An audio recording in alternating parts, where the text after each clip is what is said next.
So good evening, everybody in London. Thanks for inviting me to 100 Day Studio on our bedtime stories.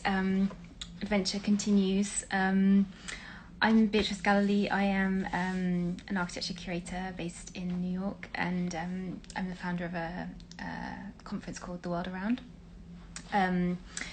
I am very grateful to Ellis Architecture Foundation and Alicia for inviting me to read a little story to you guys tonight.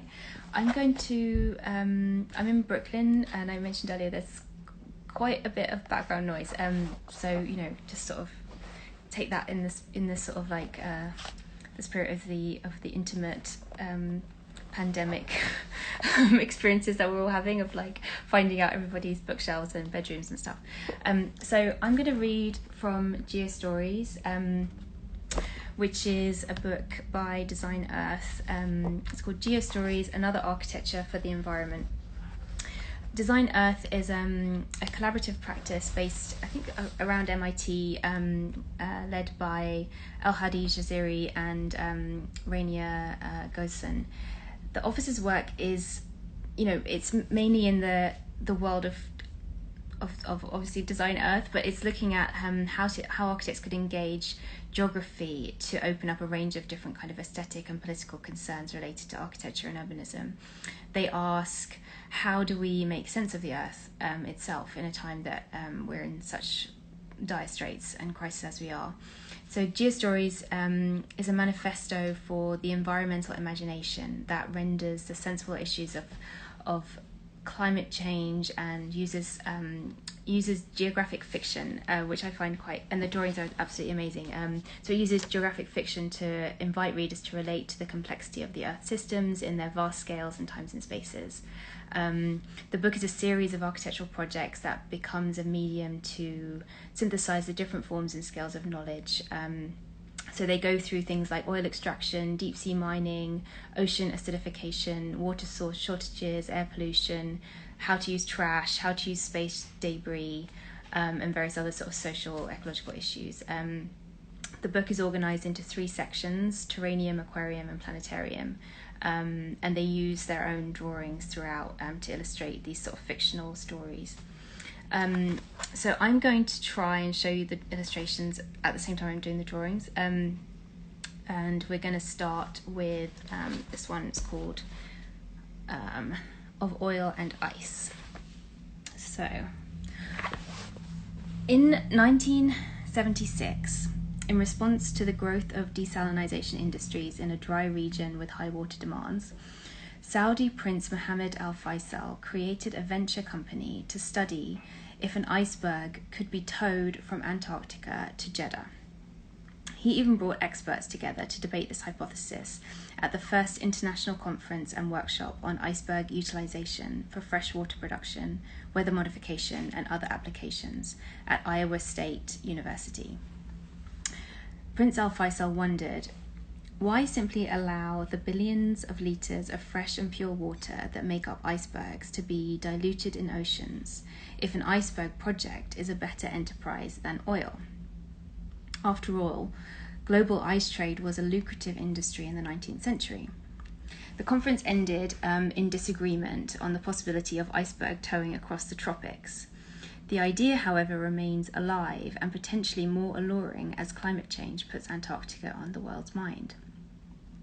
Of Oil and Ice weaves together 2 concerns brought forth by climate change: melting glaciers in Antarctica and intensive desalination industries in the Arabian Gulf, in a proposal to haul icebergs from Antarctica to the Hormuz Strait.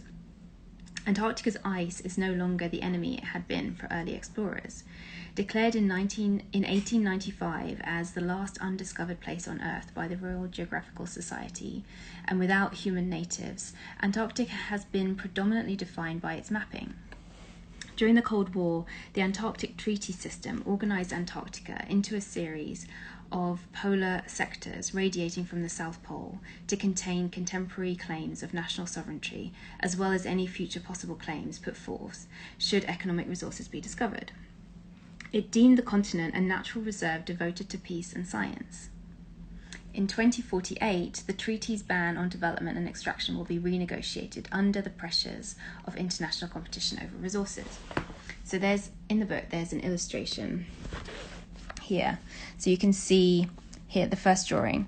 So at the bottom of the world, Antarctica annually calves approximately 93% of the world's total iceberg mass, an estimated 326 quadrillion gallons of fresh water. Those larger than 12 by 12 miles are detected and tracked by satellite. So here is the drawing, which is a kind of Dymaxion map that positions the underworld of Antarctica at the centre of a thirsty world. Antarctica, which holds 75% of the Earth's fresh water, is represented here in relation to the global capacity for desalination. Heavily subsidised by cheap and abundant oil and natural gas, Gulf Corporation countries plan for the melting continent to provide water slaves, after full as energy slaves, in response to their looming freshwater shortage in 2030. So if you're just joining, we're following the sort of imaginary iceberg transportation from Antarctica to the Gulf as a way of solving both the melting icebergs and the need for desalination of water in the Middle East, where there's very little water. So here you see the calving of the iceberg. It's going to make its way across the world here. And then you see the drawings, again, of this sort of fictional transportation. So also like mixed in with, I guess, real facts and real evidence of what's happening. Antarctica is the largest and oldest ice mass on the planet. A 4.5 kilometre thickness, the icy archive of natural history holds the best data on the global carbon cycle and the Earth's climatic history in the form of tiny samples of atmosphere that originated as airspace between snowflakes. And then here, I love this image. Icebergs and ice cores are lab tubes for bioprospecting industries, which discover and commercialize products such as extremophiles, the novel life forms capable of withstanding extreme cold, aridity, and salinity. A cosmetics company, for instance, is already advertising an Antarcticene collagen alternative. Article 7 of the Madrid Protocol is silent on whether its mining prohibition applies living mineral resources. Again, a little bit super studio, these drawings. And again, so after 100 days at sea, the icebergs approach the Strait of Hormuz Dam. The mega project is part of the GCC Critical Water Security Plan, which protects GCC's low elevation shores from rising sea levels, generates hydropower in a low carbon economy, and channels the iceberg's cooling effects to sustain agriculture in coastal humid microclimates. Here comes the icebergs reach the dam. So they've sliced off the shores of Oman and carried across the strait. The Great Berg passes from ice dome to sheet ice, to glacier ice, to shelf ice, to pack ice, to the diminutions of the berg, cycle by cycle, like the gears of an ice orrery. So I'll just let you look at these for a second.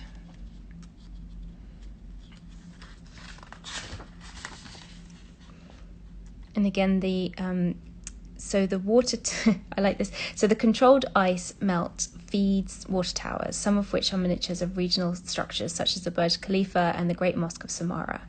Architecture seeks to contain a world whose transformations exceed all attempts to change it, to contain it. So here you have, you can see the Burj Khalifa and the Mosque of Samarra that are the structures where the iceberg is melted and then transformed into water salination for the Middle East. And then here, Vanishing Continent Act. In the 21st century, the future of Antarctica hinges on planetary imagination and political contracts, such as the 2015 Paris Agreement on climate change. If such treaties are not put into effect, the melting of Antarctica promises to be a spectacular vanishing act, with the world's ears tuned into a cold seltzer sound, high-pitched hissing, squealing, popping, and creaking with stress. So, next story. I'm gonna read this one out. So, this one's called Apart, We Are Together. California, the most populous state in the US and the largest agricultural producer, is experiencing severe drought with dire ripple effects. California's dry future, however, is not equally dry. Its bountiful history is fraught with questionable riparian practices and infrastructure, emblematized in the story of the Los Angeles aqueduct, real and on-screen.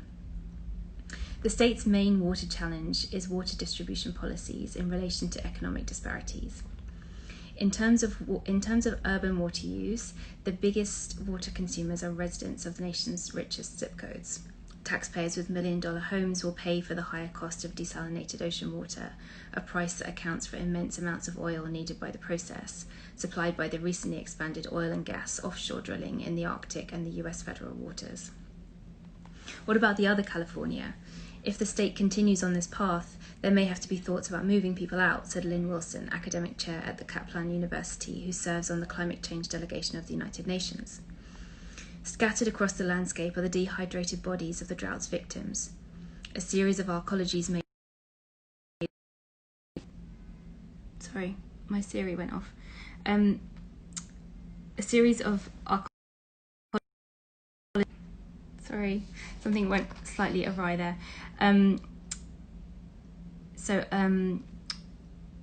Living artworks were created by Mini World in homage to Soleri's portmanteau of architecture and archaeology. Residents see promise in techniques to harvest water from the air, irrigate crops with brackish water, and recycle the water of human waste, once methane is extracted for fuel, back into the aquifer. Some stay, most leave. And in between, vast areas of California's Central Valley have dropped as a result of massive amounts of global groundwater extracted during the historic drought. To stabilize the ground across the state, the project proposes a massive cruciform landform that encourages forestation. The ancient symbol of execution and salvation thus emblematizes technology that retains moisture and forms a sanctuary for climate refugees. Apart We Are Together is a green zone that separates the two Californias while also binding them together. So I'm going to show you the drawings again. So this is a series of drawings of Apart We Are Together. California has 111 billionaires, more than any other state. You knew that. And then we have thinking in terms of stories does not isolate human beings as something separate from the starfish and the sea anemones, rather, or the coconut palms and the primroses. Rather, if the world would be connected, if I am at all fundamentally right in what I'm saying, then thinking in terms of stories must be shared by all minds, whether ours or those of the redwood forests and the sea anemones, the evolutionary process through millions of generations, whereby the sea anemone, like you and me, came to be that process too. That must be the stuff of stories.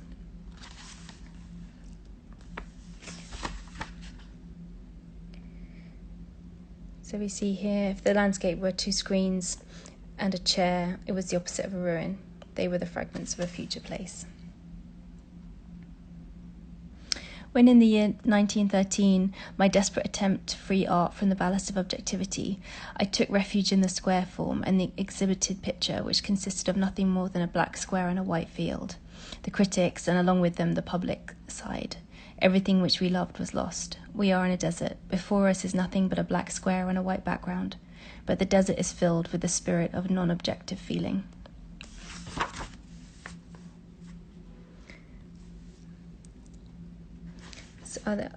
Ursula Le Guin. So it is our suffering that brings us together, not our love. The bond that binds us is beyond choice. We are brothers. We are brothers in what we share, in pain, which each of us must suffer alone, in hunger, in poverty, in hope. We know our brotherhood. We know it because we have had to learn it.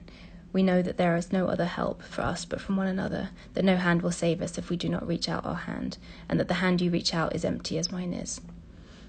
You have nothing, you possess nothing, you own nothing. You are free. All that you have is what you are and what you give. Bruno Latour. Just as a geologist can hear the clicks of radioactivity, but only if he is equipped with a Geiger counter, we can register the presence of morality in the world, provided that we concentrate on that one particular emission. And just as no one, once the instrument has been calibrated, would think of asking the geologist, is reactivity all in his head, in his heart, or in the rocks, no one will doubt any longer that the world emits morality towards anyone who possesses an instrument sensitive enough to register it.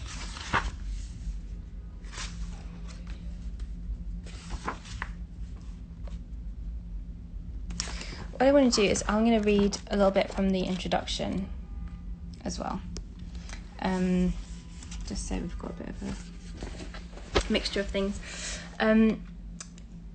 So here's the intro. What's the matter with climate change? In the words of geographer Robert Slack, the human of today is a geographical leviathan, a reflexive being who transforms the world and in turn is itself transformed. As spatial actors, humans have long been agents of environmental change. In the last centuries, though, this change has accelerated precipitously. Today, we live in an epoch shaped by extensive shifts in industrialization, with environmental risks and consequences felt at a planetary scale. Paradoxically, while the threats are serious, we remain little mobilized, in part because of the abysmal distance between our little selfish human worries and the great questions of ecology. If we are worried once again that the sky may be falling on our heads, how is it that we have done so little about it? The environmental crisis can be seen not only as a crisis of the physical and technological environments, it's also a crisis of the cultural environment, of the modes of representation through which society relates the complexity of environmental systems.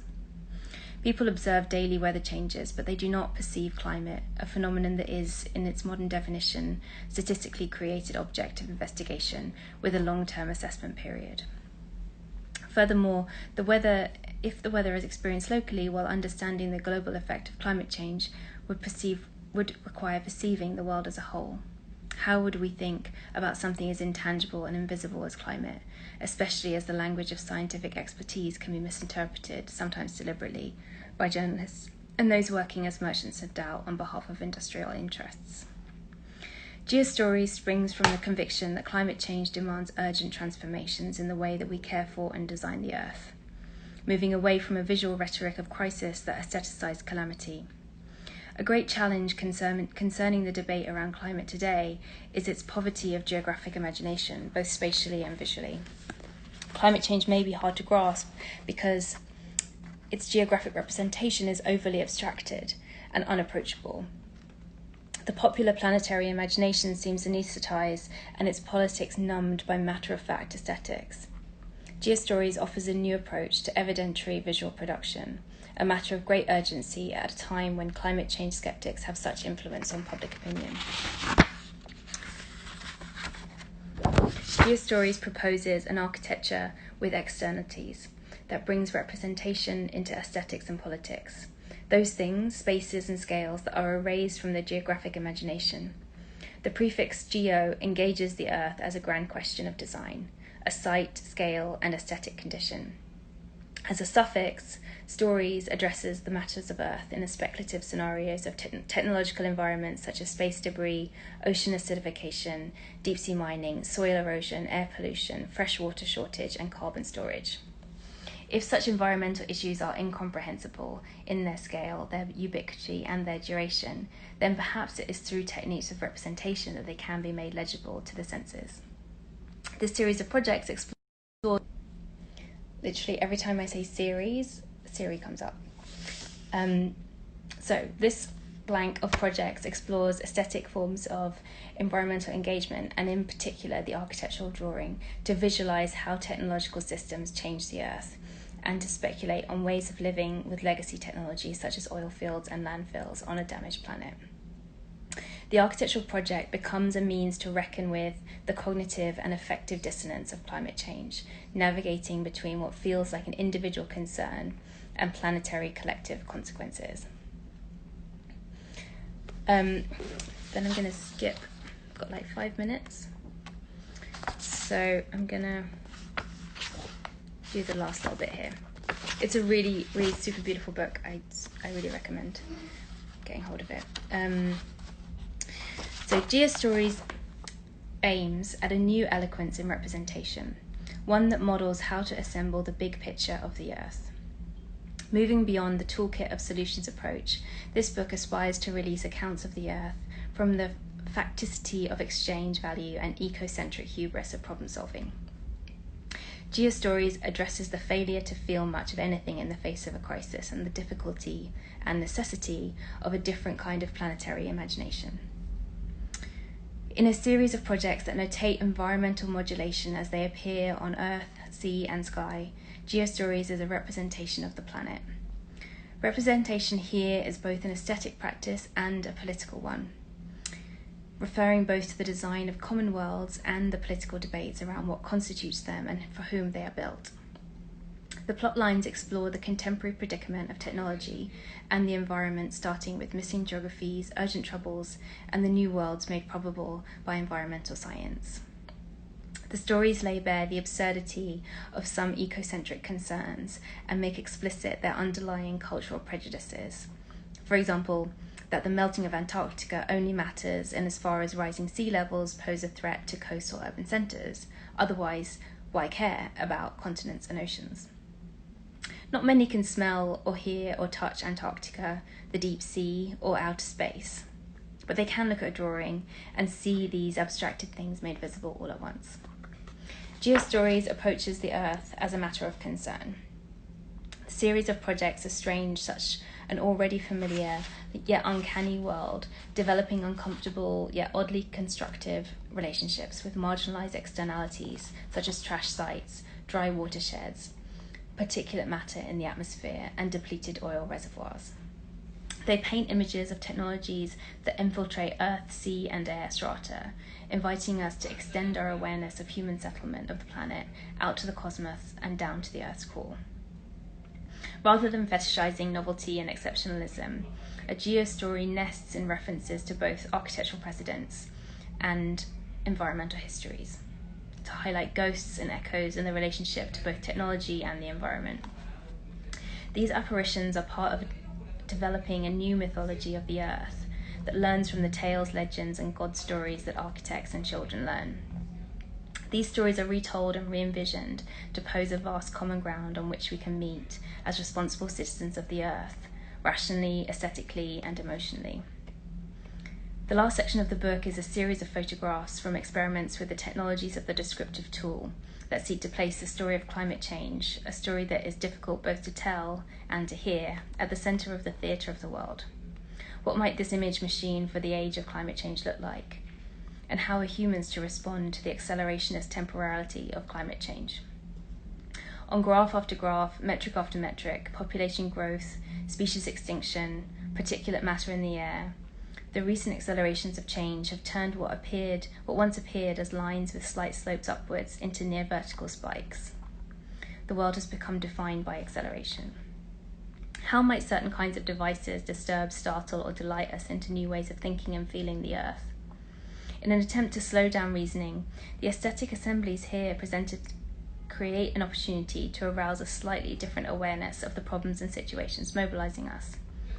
Contrary to representations of acceleration, the included artifacts respond to the slow violence of the environmental crisis and the great acceleration of the global media cycle in what one might perceive as a form of slow media.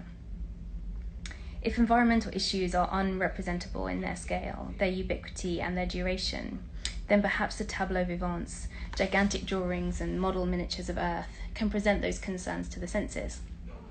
This form of communication addresses environmental matters by sharing them in recognizable and popular media formats with an audience that is assembled in small collectives. Such aesthetic assemblies are microcosms that channel our cultural enchantment with natural history, cabinets of curiosities, and other devices of wonder that first presented nature to publics, terrariums, aquariums, and planetariums. Through the manipulation of crafted props in carefully constructed landscapes, the reverie of the miniature is a pervasive feature of the human imagination. In the 21st century, the ability to comprehend and relate to geological strata, ocean acidity, geostationary orbit, and beyond hinges on an exploration of artifacts, microcosms and miniatures that contain the magnitude of the Earth and encapsulate that which beyond scientific rationality has failed to communicate. Beyond a symbolic surrogate of the totality, the microcosm also channels wonder and marvel to create an experience of the world beyond the strict values of the economy, skewing, as Susan Stewart remarks, use value into the infinite time of reverie. Such tableaux vivants make universal knowledge a personal experience, an attempt to reclaim environmental externalities as an intimate part of the political constituency of the Earth. Through Geostories, many worlds in miniature, we begin to see the planet. And that's it. So thanks for listening, and have a lovely evening.